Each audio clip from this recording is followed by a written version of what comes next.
प्रिय कर्कट राशि व्यक्ति विशेष आज अनेक गुड़िए कार्य किंबा दायित्व निज मुंड को नेबा अपेक्षा निजर सर्जनात्मक एवं आध्यात्मिक दिग उपर ध्यान देवाकू चेष्टा करंतु। जीवन में संतुलन रक्षा करिबा पई धैर्यर आवश्यकता रही।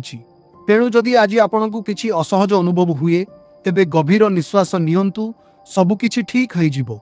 हुए तो किसी जिनिस आपको खुशी न दे पारे, किंतु जदि आपण निज जीवन को सामग्रिक भावे देखिबे तेबे यह वास्तव में अति चमत्कार। आज आपणक पाखकू एमिति किछि आकर्षणीय खबर आसीपारे जहाँ आपणक मनरु समस्त चिंता दूर करदेव एवं हुए तो एक उत्सव पाई सुजोग सृष्टि करिवो। निजर विचार और मनोबल को रक्षा करिबारे आपणकर दृढ़ता आज बहुत बढ़ी। आपण अन्य मानकु निजर दिन खराब करने को सुजोग देउनाहांती। जेतेबेले केही आपणकठारु साहाय्य चाहंती बा आपणक प्रियजन को सहारार आवश्यकता पड़े, आपण सेठारे सबुबेले उपस्थित रहुछंती। आपणक उपरे संपूर्ण भरोसा करा जाई पारे। आपण समवेदना जणाइबा सह निजर इच्छा शक्ति व्यक्त करिबा पई सठिक शब्द खोजी पाइबारे सफल हेउछंती। एही मानसिक शांतिर लाभ उठांतु एवं निज चारि पाखरे थिबा लोकंकु खुशी करंतु। आपणकर एही गांभीर्य समस्तंकु प्रभावित करिवो एवं आपण लोकप्रियतार एक नूतन लहर उपभोग करिवे। विशेष करी सेही जिनस गुड़िक उपरे ध्यान दियंतु जहाँ आपणक नियंत्रण रे अछि। एहा द्वारा आपण आज एवं आसंता काली मानसिक चापरु मुक्ति पाइबे। सबुकिछि मंगलमय हेबो। प्रेम राशिफल केमिति जीव आसंतु जानिबा। प्रिय कर्कट राशि व्यक्ति विशेष आजिर ग्रह मानक स्थिति आपणक पई एक सकारात्मक आशार किरण नहीं आसीछि। जदि आपण अतीतर कौनसी पुराणा संपर्क किंबा काहार प्रत्याख्यान जोगु दीर्घ समय धरी कष्ट अनुभव करुथिले तेबे आज सेही जंत्रणारु मुक्ति पाइबार समय आसी जाइछि।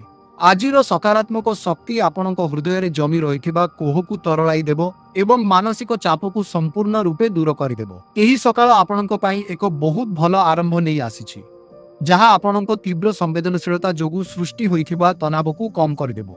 आपण जणे ग्रहणशील व्यक्ति एवं यह आपणक पई गर्वर विषय। तेणु निजर स्वभाव रे कौनसी परिवर्तन करंतु नाही। केवल आज पई निजर संवेदनशीलता को सामान्य विराम देबाकू चेष्टा करंतु। प्रेमी जुगल किंबा दंपति मानक पई आजिर दिनटी अत्यंत आनंददायक रहिबो। आपण निजर गतिशील एवं स्वाभाविक शैली रे साथी प्रति निजर भल पाइबा व्यक्त करिबारे सफल हेबे। आपणकर एही मजालिया एवं प्रेमभरा अंदाज आपणक संपर्क रे पुणी थरे एक नुआ उत्साह भरिदेबो। आपणक चेष्टा जोगु आपणक जीवन साथी पुणी थरे सेही पुराणा स्मृति एवं उन्मादना को अनुभव करि पारिबे। आज एक सुखद साक्षात्कार आपणको अतीत रे बुड़ी रहिबा परिवर्ते भविष्यत विषय रे चिंता करिबा को प्रेरणा देबो। निज हृदय को खोला रखंतु एवं निज संपर्क रे एही नूतन मधुरता को उपभोग करंतु। सबुकिछि मंगलमय हेबो। एबे आसंतु स्वास्थ्य राशिफल विषय रे आलोचना करिबा। प्रिय कर्कट राशि व्यक्ति विशेष आपणक स्वास्थ्य एवं फिटनेस क्षेत्र में आपण किछि समय हेबो अवहेला करुछंती। वर्तमान सठिक पथ को फेरिबार समय आसी जाइछि। जदि आपण निजर शारीरिक जत्न नेबे नाही तेबे पूर्वरु करिथिबा समस्त कठिन परिश्रम वृथा होई जाई पारे। तथापि आज निज उपरे अत्यधिक चाप पकांतु नाही, कारण यह आपणकर कार्य करिबार उत्साह को कमाई देई पारे। संतुलित भावे निजर व्यायाम आरंभ करंतु एवं शरीर को सुस्थ रखिबा पई श्रृंखलित जीवन शैली अपनांतु। आजिर सामान्य सचेतनता आपनकु दीर्घ समय पई शक्तिशाली एवं रोगमुक्त रखिबारे सहाय्य करिवो। आत्मविश्वास सह निजर स्वास्थ्य यात्रा पुणी आरंभ करंतु। तेबे क्यारियर राशिफल किपरि जीव आसंतु जानिबा। कर्कट राशि व्यक्ति विशेषक पई आज कर्मक्षेत्र में सबुकिछि सुरुखुरुरे संपन्न हेबो।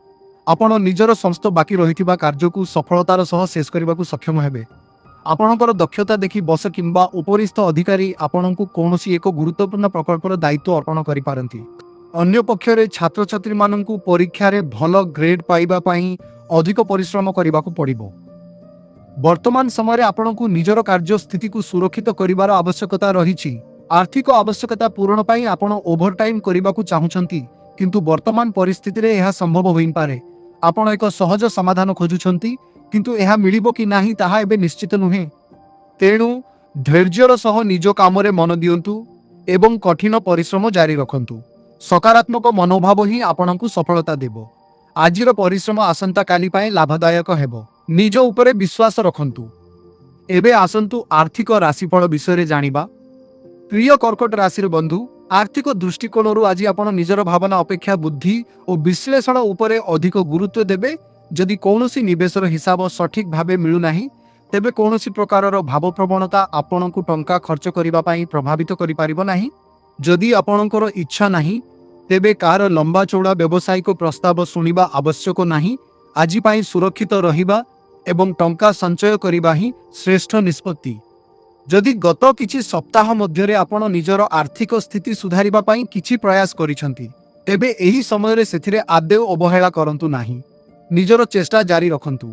जदि धैर्य आपणक स्वभाव रे नाही तेबे मध्य आज आपणको धैर्यर सह काम करिबाकू पड़िबो। आजिर सतर्कता एवं संचय मनोभाव आपणको भविष्यत रे एक मजबूत आर्थिक आधार प्रदान करिबो। अजथा रिस्क न नै निजर आर्थिक लक्ष्य उपरे ध्यान केंद्रीभूत करंतु। सबु किछि मंगलमय हेबो।